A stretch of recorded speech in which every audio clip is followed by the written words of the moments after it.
No man is an island, and we all need people at different points in our lives. But being overly emotionally dependent can be draining, not just to us, but to the people that we require these emotions from.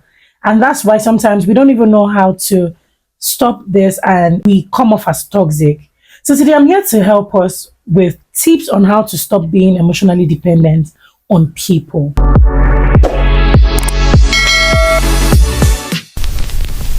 So let's dive right into it. The first thing to do is to acknowledge your issues. You need to recognize the impact of this emotional dependence on not just you, your self esteem, but also your relationships. The people around you are very much affected by wanting them to be there for you every time. Now, the question is, what if they don't have the capacity to be there for you?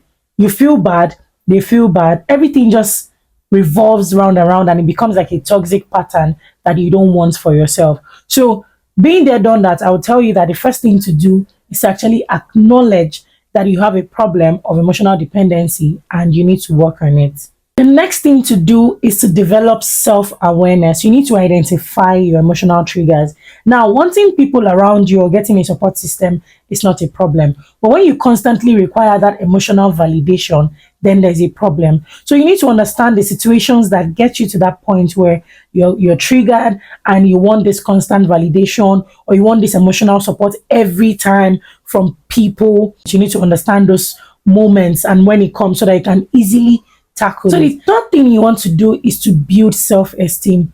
You have to start engaging in activities that would help you build your esteem, from positive affirmations to knowing your self-worth and knowing your value. I have videos on this channel talking about how to build self-love. When you understand that you are enough, you need to know all those things. I've talked about this before, and I'm going to link the video. You can click on it and watch it after this one. But knowing your value is very, very important on this journey. So you have to build your self-esteem. Self-esteem is a no-brainer. It helps you to understand yourself. It helps you to love yourself more. Next thing is to learn to enjoy solitude. I know a lot of people that have never been single. Like all through their adulthood, they have never been single. They're going from one relationship to another relationship.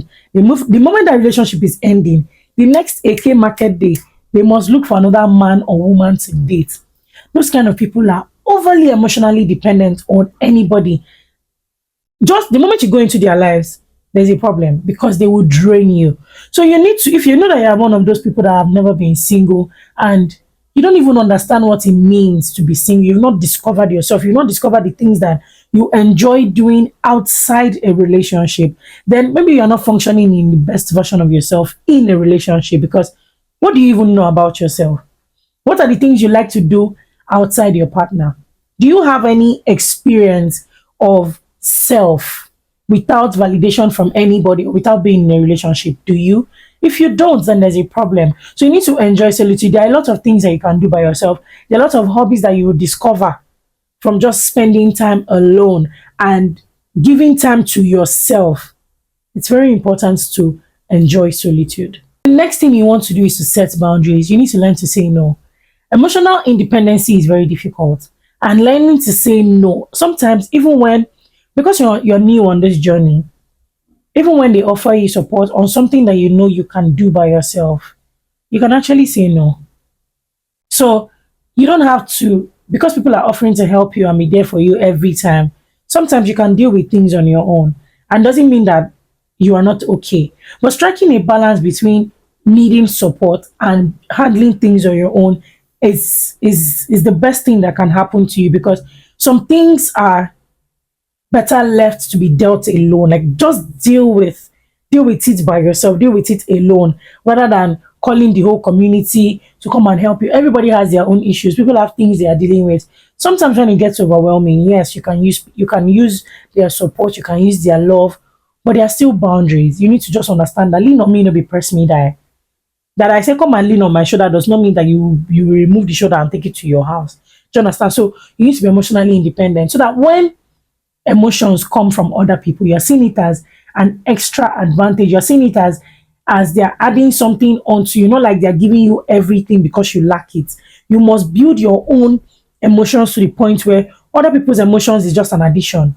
What you have inside of you is enough to deal with the situation. But in a case where it is not enough, It is not like you are lacking it. It is not just enough and you need boost. You need somebody to help you boost it or support you. That's it. Not like they're going to pour everything inside of you. You must have a certain level of emotions, at least half full, or maybe like more than half full. Your cup should be more than half full of emotions. Next thing you need to do is to cultivate emotional resilience. And this takes us back to what I said earlier, that you need to understand that you can do this on your own.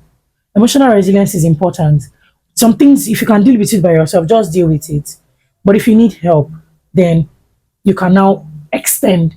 But your first call should not be, hey, everybody come and help me. Your first call should be, what can I do? How can I solve this thing?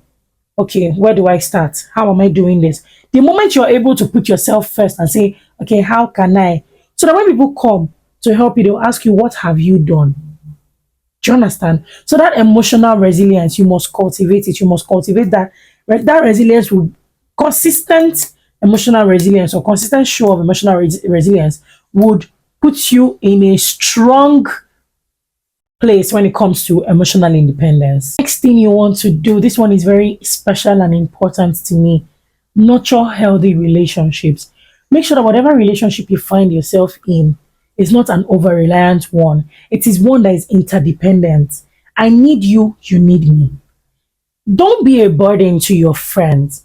Don't be that person that you always need the emotional support, but when they need you, you're not there. Maybe because you feel you don't even have what it takes to support them emotionally. But be that person that when I need you, you got me. When you need me, I got you. So that interdependence makes it very beautiful and healthy, because what you're going through today and you need somebody, that friend that you were complaining to will probably need you tomorrow. So you need to understand that both of you are on this journey together. And this brings me to the last one: seek professional help. If at any point you need to seek professional help because everything I have said is not working, please go ahead and seek professional help, because you might not be able to do this alone. So if you need to see a therapist, if you need to go for counseling, if you need to do anything, just seek professional help where necessary.